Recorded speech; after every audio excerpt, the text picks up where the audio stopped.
Devenir entrepreneur quand on est une femme, c'est parfois encore une gageure, mais il existe des structures qui leur sont dédiées, comme chez Orange, qui accompagne chaque année 100 créatrices. C'est la montée vers les alpages. Les troupeaux se mettent au vert. Exemple en Beldonne avec un troupeau de vaches et reims qui rejoint chaque année les alpages du Plénay. Et elles ne sont pas toutes seules.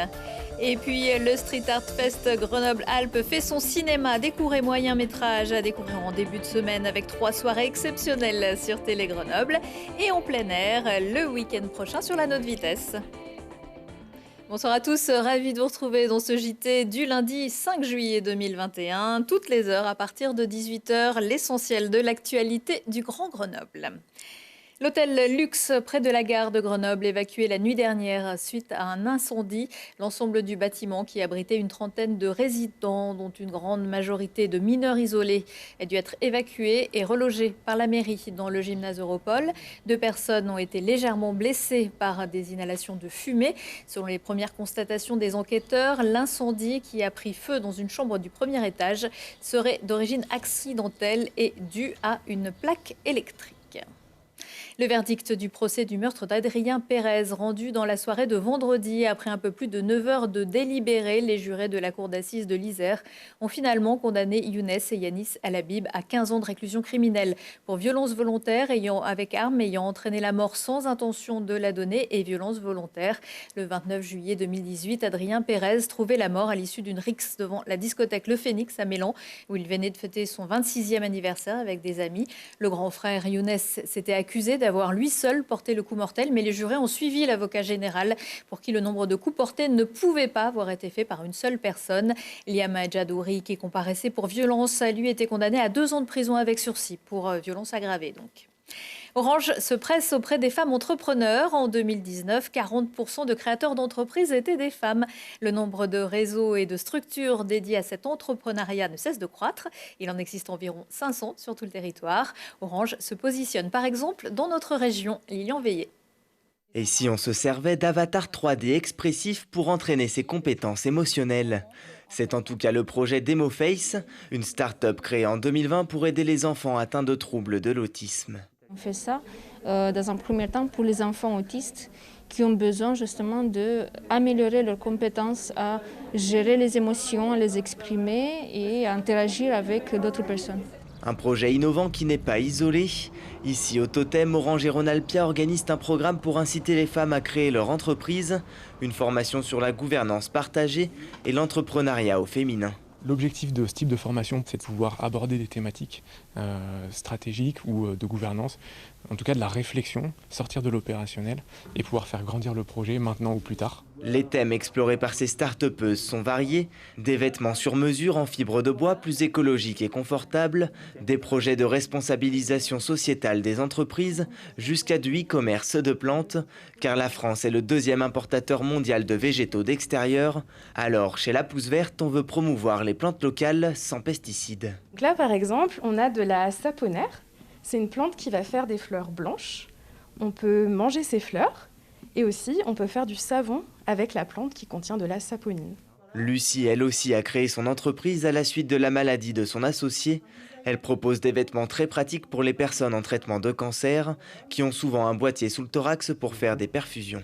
Donc ils ont tous un système d'ouverture par bouton pression, donc qui permet d'ouvrir une large zone autour du dispositif implanté dans le thorax. L'infirmière désinfecte, pose la perfusion et ensuite elle referme le vêtement, les tubes de la perfusion passant entre 2 boutons pression. Terre d'innovation technologique depuis longtemps, Grenoble est depuis quelques années devenu un terreau fertile pour les projets sociaux et environnementaux qui sont de plus en plus portés par des entrepreneuses. La respiration des dinosaures à la Superloupe. Grâce au scanner et un nouvel algorithme développé par l'ESRF, le synchrotron de 4e génération, implanté sur la presqu'île de Grenoble, des scientifiques viennent de réaliser une étude sur la façon dont respirait Heteridontosaurus tuki, un dinosaure sud-africain vieux de 200 millions d'années, de la taille d'une grosse dinde, et il a survécu à la fin de la période triasique. Il semblerait qu'il ne respirait pas comme un oiseau, mais qu'avec ses côtes en forme de pagaie et de petits os en forme de cure-dent, il gonflait gonfler à la fois sa poitrine et son ventre pour respirer. Un nouveau système respiratoire qui pourrait expliquer comment certains dinosaures ont survécu, à retrouver dans l'étude publiée dans eLife. Dans nos montagnes, ce sont les vaches qui ont remplacé les dinosaures. Buisson, Heidi ou encore Idonie sont quelques-unes des vaches de Christian Gaillard. Pas n'importe quelle vache, des Érins originaires du Valais en Suisse qui produisent un lait de très bonne qualité et une viande persillée. À chaque début de saison d'été, cet éleveur isérois les mène passer quelques semaines dans les alpages de Beldon. Une tradition qu'il fait désormais partager, Olivier Escalon. Impatiente, c'est le mot. La vingtaine de vaches Érins de la famille Gaillard a attendu ce moment toute l'année. Celui où elles rejoindront enfin l'alpage du domaine du Pléné au Settlo pour passer l'été au frais. Une tradition familiale a débuté il y a 40 ans et qui depuis une dizaine d'années s'ouvre aux amis et aux curieux. Au départ, on faisait une montée en famille. Et puis petit à petit, les voisins sont venus avec nous et de plus en plus du monde veut venir avec nous parce que c'est une journée sympa. Encore faut-il tenir le rythme soutenu imposé par les Érins. Pour cela, rien de tel qu'un petit air d'accordéon. Tous les lampions, tous les garçons, Au rythme des airs de montagne, les amis de la famille et la clientèle découvrent un versant peu connu de l'élevage. Je suis ici parce que j'habite à Sainte-Agnès et qu'à Sainte-Agnès, il y a un éleveur d'Érins qui s'appelle Christian et donc d'habitude ces vaches elles sont autour de la maison, derrière chez nous et donc on trouvait que c'était sympa de les accompagner en alpage pour l'été. C'est les enfants qui ont réclamé à revenir accompagner les vaches. On vient voir un petit peu comment ça se passe, on a des enfants donc c'est un peu la fête et du coup c'était l'occasion de venir voir où pâturent les vaches qu'on va consommer par la suite. Voilà. Au terme d'une ascension d'1 heure, les vaches trouvent enfin les grandes étendues d'herbes fraîches. Elles seront 280 sur l'alpage lorsque les 11 éleveurs du groupement pastoral du Pléné auront monté leurs bêtes. Elles passeront ici 90 à 100 jours sous la surveillance attentive d'un berger. Ça donne envie. Un petit tour et puis s'en va. Pas de départ ni d'arrivée en Isère cette année pour le Tour de France. En revanche, les coureurs, enfin ce qu'il en reste, traverseront une partie du département mardi dans leur périple de 190 km entre Albertville et Valence. Pour cette 9e étape, ils arriveront en Isère par Saint-Laurent-du-Pont, puis le col de la Placette et ses 590 mètres d'altitude, avant de redescendre sur Vorep, Moiran, Tullin, Saint-Quentin et Cognin-les-Gorges. Résultat, de nombreux axes de circulation seront fermés entre 12h30 et 16h. Le préfet de l'Isère a également rappelé que le port du masque est obligatoire à partir de 11 ans sur l'ensemble du parcours. Mais vous ne pourrez pas applaudir Nance Peters qui a dû abandonner dimanche au terme d'une étape épique avec des conditions météo dantesques. Blessé au dos après la chute collective due à une spectatrice, le premier jour, l'Isérois a lâché dans l'ascension du col du Pré. De la neige et du froid, il y en avait pour les participants de la Mountain of Hell dimanche aux Deux-Alpes. Mais eux, ils s'y étaient préparés. 631 pilotes de 13 nationalités différentes se sont retrouvés cette année sur le glacier à 3200 mètres d'altitude pour une descente de 2300 mètres jusqu'au village de Venosque. Au programme, neige, névé, pierriers, roches, dévers, sous-bois, sans oublier un chemin piétonnier et des marches, des très grosses marches à Venosque. Et puis des arbres, des gros rochers, un peu de vide aussi. Comme en 2019, c'est le Haut-Savoyard Kylian Bron qui s'est imposé chez les garçons en 28 minutes. Chez les filles, elles n'étaient que 10 au départ. Victoire de Émilie Serre en 40 minutes. Et la nouveauté cette année, une ligne de départ spéciale pour les VTT à assistance électrique. Et puis la grenobloise Alia Lutti, licenciée au Grenoble-Parmentier-Escrime, est devenue dimanche à Colmar vice-championne de France U23. L'épéiste s'est inclinée en finale contre sa partenaire d'entraînement de l'INSEP, Camille Nabet. Leur art, ils le signent à la pointe de leur bombe de peinture. Quelques-uns des meilleurs graffeurs du monde se donnent rendez-vous chaque année au Street Art Fest Grenoble-Alpes. Alors que la première partie vient de s'achever, place cette semaine au Grenoble Street Art Movie Fest. Avec vous, Victor Guillonnet, bonsoir. Bonsoir. Vous êtes responsable de cet événement, mais vous n'êtes pas venu seul puisque vous êtes accompagné du pape du Street Art à Grenoble, Jérôme Katz, qui est surtout le fondateur du Street Art Fest Grenoble-Alpes. Bonsoir Jérôme. Bonsoir. Ave. Victor Guillonnet, cette année, deux façons de découvrir la programmation. Exactement. Habituellement, le Street Art Movie Fest, il avait lieu au Jardin de Ville, donc la place centrale et festive de Grenoble. Et cette année, on a la chance de pouvoir être accueillis sur Télé Grenoble et à la Note Vitesse du Parc Paul Mistral pour une édition hybride, donc entre diffusion télévisuelle et puis diffusion en plein air. Alors, sur Télé Grenoble, ce sera les 6, 7, 8 juillet à 20h30 pour environ 3 heures. Exactement, de on projection. pourra découvrir des longs métrages, des courts métrages, une programmation dynamique qui mixe un peu tous les styles. Toutes les tendances. Et le 9 et 10 juillet, c'est à la Haute Vitesse avec des films différents. Exactement, alors on va passer du coup, pour des questions de droit télévisuel, on n'a pas pu tout intégrer à la programmation de Télé Grenoble. Du coup, il y aura pas mal d'inédits qui prendront place à la Haute Vitesse du Parc Paul Mistral avec certaines avant-premières françaises pour quelques longs métrages. Voilà, on a la chance de pouvoir profiter de ce lieu qui a été mis en place par la ville de Grenoble cette année pour mettre en place tous les festivals qui auront lieu cet été. Et nous, du coup, on participe aussi à cet élan-là. Alors, sur Télé Grenoble, les films seront en plus, alors ce sera sans doute aussi le cas sur scène, mais en tout cas, on ne balance pas les films comme ça, il y a une petite présentation qui est prévue à chaque fois. Exactement, oui, tout à fait. On sera là avec vous pendant ces 3 soirées pour vous présenter un peu les films et également faire intervenir aussi un réalisateur qui est venu pour l'occasion.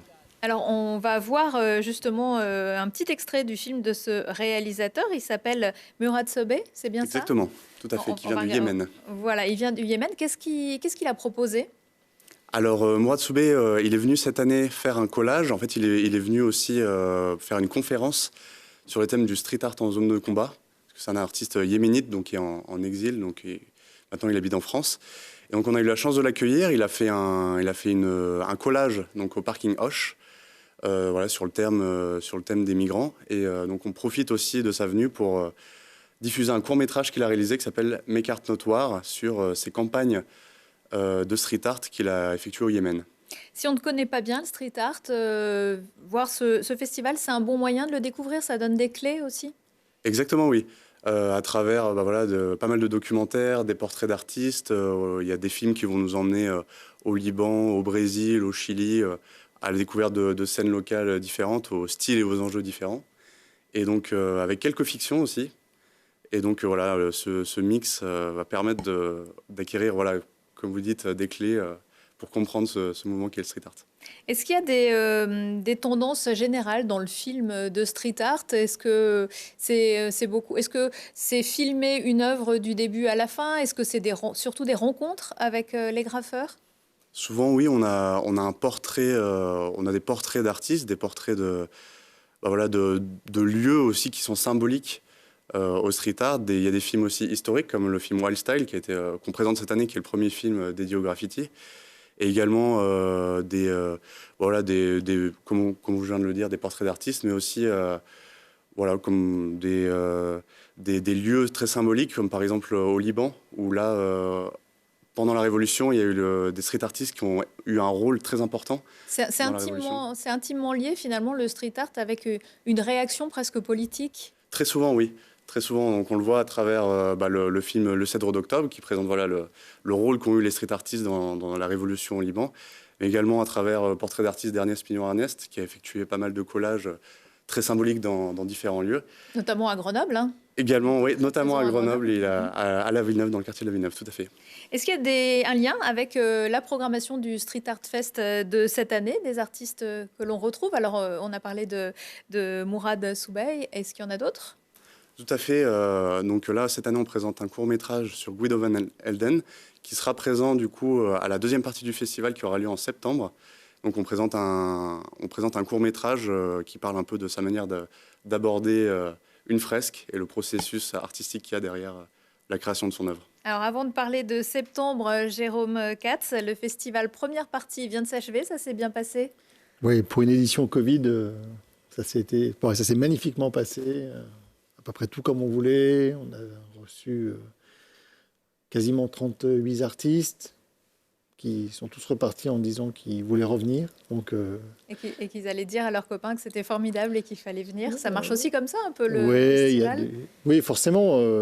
Tous ces artistes, quand la plupart sont des stars internationales, qui se recroisent au moins une fois, 2 fois par an sur d'autres festivals, à d'autres moments.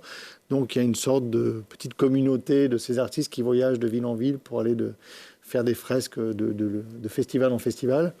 Et bien évidemment, ils communiquent, ils se connaissent, ils se croisent, ils se recroisent.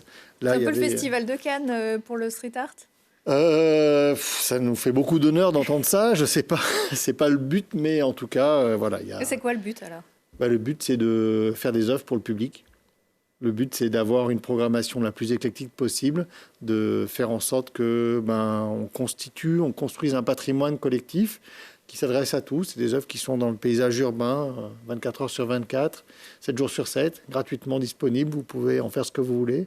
Donc voilà, c'est le but du festival, c'est ça. Et ces œuvres, essayer de faire venir les artistes qui, mis bout à bout, vont essayer de montrer le street art sous toutes ses formes et dans toute sa diversité. Donc on essaie de faire venir des gens de l'autre bout de la planète, mais on fait aussi travailler la scène locale. Et chemin faisant, on arrive à avoir un éclectisme de programmation et d'offres qui s'adressent mécaniquement, j'ai envie de dire, presque à tout le monde. La suite pour septembre, Victor, on a touché 2 mots, ce sera quoi? Alors il y a 3 artistes qu'on n'a pas réussi à faire venir, donc c'est très peu par rapport à la quarantaine d'artistes qu'on prévoyait. Donc pour une édition Covid, c'est plutôt réussi. Et donc il s'agit de Guido Van Helten, qui est un artiste australien, Satre, qui est une artiste chinoise, et Vex Van Eyck, qui est un artiste toulousain, qui est un habitué du festival, mais qu'on n'a pas réussi à faire venir cette année pour des raisons techniques. Est-ce qu'il y a beaucoup de filles? Alors, je sais que cette année, il y avait Petite Poissonne, qui est grenobloise. Il y avait aussi une artiste catalane, il me semble. Oui, voilà. Voilà. Mais est-ce que c'est un milieu où il y a encore des filles?